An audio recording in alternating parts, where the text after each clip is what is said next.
Sekretari i përgjithshëm i Organizatës së Traktatit të Atlantikut Verior, Mark Rutte, pritet ta shfrytëzojë vizitën e tij në Prishtinë më 11 mars për të ofruar garanci se kontingjenti evropian brenda misionit të Aleancës së Kosovës KFOR do të mbetet aty, pavarësisht ndonjë lëvizjeje të forcave ushtarake amerikane. Kështu thot Ivan Vejvoda, ulëmtues në Institutin për Shkenca Humane në Vjenë, sipas të cilit vizita e Mark Rutte në Kosovë tani është e rëndësishme, duke marrë parasysh situatën gjeopolitike, administratën e re amerikane, vazhdimin e luftës së Rusisë në Ukrainë dhe thashë theme të bazuara ose jo që Shtetet e Bashkuara nuk janë rishqyrtuar pozicionin e tyre në NATO.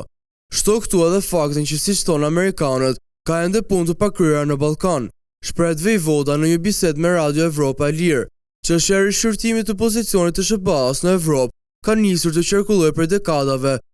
që ka bërë sekretari amerikan i mbrojtjes Pete Hegseth në shkurt kur ka thënë se evropianët nuk mund të presin që prezenca ushtarake amerikane në kontinent do të zgjasë përgjithmonë, teksa u ka bërë thirrje evropianëve që të rrisin shpenzimet për mbrojtje. Edhe vetë presidenti amerikan Donald Trump ka bërë thirrje që evropianët të paguajnë më shumë në këtë sektor, duke ngritur dilema nëse ata do të ishin tani në gjendje të mbronin SBA-n, siç e kërkon Njeni 5 i NATO-s.